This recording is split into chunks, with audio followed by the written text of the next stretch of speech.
Welcome back to Flonny Facts. Today, we have a special video for you where we'll be discussing 20 life-saving facts that everyone should know. This is information that can genuinely save your life in emergency situations, so be sure to keep watching. Let's kick things off with fact number 1. Did you know that your brain can't multitask walking and using your phone simultaneously? This can lead to inattention blindness. Let's delve deeper into this. Inattention blindness is a cognitive phenomenon where your divided attention between walking and using your phone makes you oblivious to your surroundings. This can lead to delayed reactions and safety risks, especially in situations where being aware of your environment is crucial, like near traffic or in unfamiliar places. To stay safe, it's important to minimize distractions while walking. And when it comes to driving, did you know that you can eliminate blind spots by adjusting your mirrors correctly? Let's find out why you need to do that. Adjusting your mirrors correctly is crucial to eliminate blind spots and enhance safety while driving. Proper mirror adjustment provides a broader field of view, reduces the risk of accidents, aids in parking, minimizes stress, and improves overall driving confidence.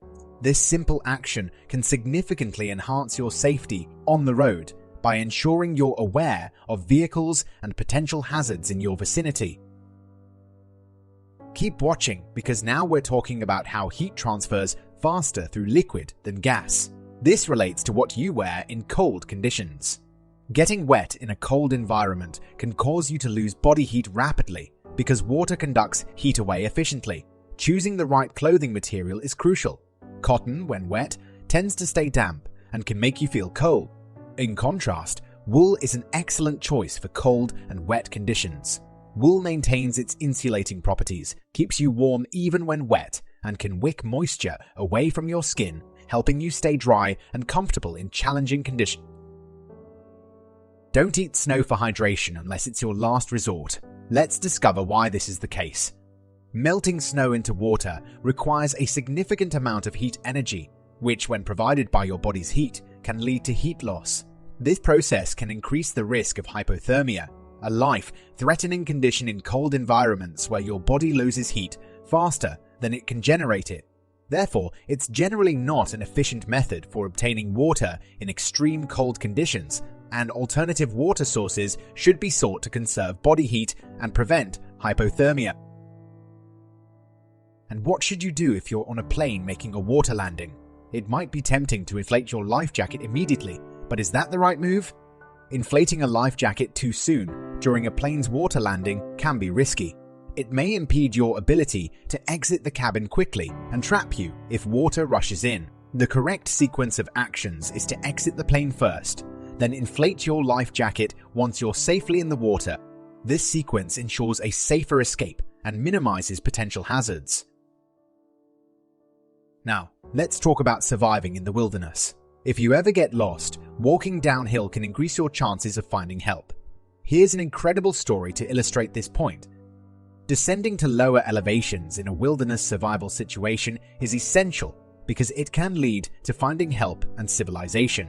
A real-life example is the story of Julian Koepke, who survived a plane crash in the Peruvian rainforest by descending to a river, eventually leading to her rescue by local lumbermen. This strategy improves visibility, increases the likelihood of spotting help, and helps avoid hazardous terrain or extreme conditions. And what should you always carry with you when you're in a new place? Keep watching to discover why carrying maximum strength antihistamines is vital. Antihistamines are essential for managing allergies. When traveling to new places, it's important to carry over the counter options like Zyrtec, Claritin, or Benadryl for mild symptoms. If you have severe allergies, carry prescribed antihistamines and an EpiPen for anaphylactic emergencies. Having an allergy action plan with allergy details and emergency contacts is also wise. Antihistamines provide relief from allergy symptoms and can be life-saving in severe cases. Now, we're going to talk about what to do during a heart attack. It can literally make the difference between life and death. Chewing aspirin during a heart attack helps by quickly introducing the medication into your bloodstream. Aspirin inhibits platelet aggregation, reducing the formation of new blood clots in the coronary artery. This action can buy crucial time and potentially minimize heart muscle damage. Remember to call for emergency help immediately after chewing aspirin. Fact number 9 covers the rule of 3 for survival. This is crucial if you ever find yourself in an emergency situation. The rule of 3 is a guideline for survival without basic needs. Air, about 3 minutes. Shelter, approximately 3 hours. Water, roughly 3 days. Food, around 3 weeks. And what should you do when faced with a kitchen fire? This fact could save you from a dangerous situation. Water is not suitable for extinguishing kitchen fires, particularly grease fires, because it can cause the grease to splatter and spread the flames. To safely handle a kitchen fire, use a kitchen fire extinguisher. Cover the flaming pot with a lid to smother the flames. Turn off the heat source, and if the fire escalates, evacuate and call for professional help. What if you get stabbed or impaled? The right action can make all the difference. Do not remove an object from a puncture wound because it may be controlling bleeding. Secure the object if necessary, clean the wound, and seek immediate medical attention for proper evaluation and treatment to prevent infection and complications. And if you're on board a plane, this next fact is critical. It's about safety during the first and last minutes of a flight. During takeoff, the primary risk is technical issues, while landing is the riskiest phase due to proximity to the ground. Safety tips include following crew instructions, fastening seatbelts, and staying calm during both phases. What should you do if you're in a house fire, and how can you protect yourself? This fact pertains to the most common cause of death in house fires. Staying low to the ground is essential to avoid smoke inhalation during a fire. Smoke rises due to its heat and the presence of harmful gases. By staying low, you can access cleaner air, reducing the risk of smoke inhalation and increasing your chances of safely escaping a fire. And what should you do if you get injured in public and are surrounded by people? This relates to the psychological phenomenon of the bystander effect. The bystander effect is a psychological phenomenon where people in a crowd are less likely to help a person in distress because they assume someone else will intervene. To overcome this, if you need help and can call out, single out one person by directly addressing them. This increases the likelihood of receiving assistance, as the individual feels a personal responsibility to help.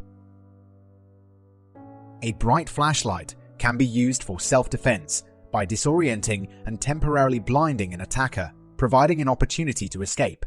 A flashlight with a powerful beam, especially in low light or dark situations, can be an effective and non-lethal means of self-protection. And what if you get injured and don't have a first aid kit on hand? There's an unexpected solution that can help. Superglue can be used as a temporary wound closure because it seals minor cuts and punctures quickly. Most superglues contain cyanoacrylate, a chemical that stops bleeding almost instantly by creating a protective barrier. While it's not a replacement for proper medical care, it can be a useful option for minor injuries in emergencies. If you ever get lost on a hike, there are some essential tips for finding your way back. You can find your way with natural clues by paying attention to your surroundings, such as following streams or fences. These cues can lead you to civilization or safety in wilderness situations. Condoms are incredibly elastic and can serve an unexpected life-saving resource in emergencies. Condoms can serve as temporary water storage due to their elasticity, holding a significant volume of water. They can also be used to protect items from water and are versatile in various survival situations, such as covering matches or walkie. Did you know that the enormalcy biases can play a significant role in emergencies? It's the tendency to believe that everything will turn out fine, even when you're clearly in danger. Overcoming the normalcy bias involves preparing for emergencies and being aware of emergency exits. This psychological tendency leads people to underestimate the severity of a crisis. By proactively identifying and familiarizing yourself with emergency exits, you can increase your preparedness and be ready to act swiftly in case of a dangerous situation, ultimately enhancing your safety. And lastly, the grey rings around the iris of your eyes. Grey rings around the iris, called arcus senilis, can be a sign of high cholesterol levels. Elevated cholesterol can contribute to arterial blockages, potentially leading to heart attacks and other cardiovascular issues. These rings are an indicator of potential health risks and should prompt a medical evaluation for cholesterol management and heart health. These were the 20 life-saving facts that everyone should know. Hopefully, you've gained valuable insights that can assist you in various situations. Don't forget to subscribe and like if you want to see more of this valuable content. Thanks for watching Flonny Facts, and we'll see you in the next video.